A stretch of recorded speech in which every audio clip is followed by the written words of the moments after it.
Assalamu alaikum jama'a, barkanmu da sake kasancewa da ku a wannan sabon bidiyon.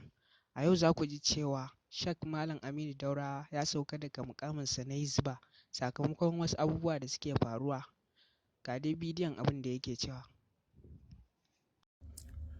Assalamu alaikum wa rahmatullahi wa barakatuhu. Yau muna 20 ga watan Sha'aban, hijira 1445, wanda ya zo 1 ga watan March shekara ta 2022. Ina daga nan jihar Kaduna, inda muke gabatar da taro da 'yan majalisa ƙarƙashin jagorancin sifika yadda za a gabatar da doka wacce za ta wajabta yin gwajin lafiya kafin aure a jihar Kano, kamar yadda jihohi da yawa a Najeriya wato suka yi irin wannan doka. To ɗazu sai na ji wasu jawabai suna ta fitowa daga jihar Kano waɗanda a gaskiya sun kashe min gwiwa.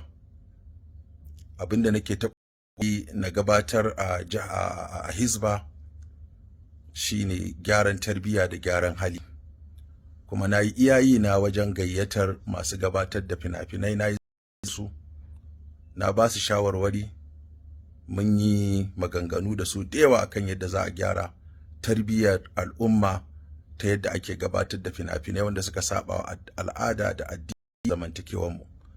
Haka na kira 'yan TikTok, na kuɗi na a cikin ajihuna da mataimakana muka haɗa kuɗi, muka ba su kuɗin data da kuɗin mota, muka zauna da su muka yi shawarwari.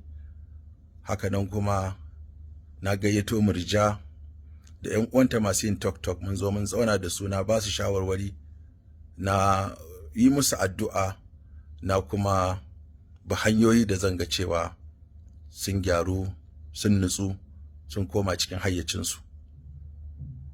To daga nan kuma waɗanda ba su ji ba sun ci gaba da yin abubuwan da suke yi waɗanda yake ɓata tarbiyya, yake ɓata halaye, kuma mun yi iya ƙoƙarinmu mu ga cewa mun yi abin da ya kamata. To amma ina bawa mai girma gwamna haƙuri bisa fushi da ya yi da maganganu da ya faɗa, kuma ina roƙon ya min afuwa. Na sauka daga kan wannan mukami da ya bani na Hizba, kuma ina masa addu'a, ina masa fatan alheri. Allah ya bashi nasara, Allah ya taimake shi, Allah ya taimaki gwamnatinsa, Allah ya zaunar da shi lafiya, Allah ya ɗaukaka addinin musulunci.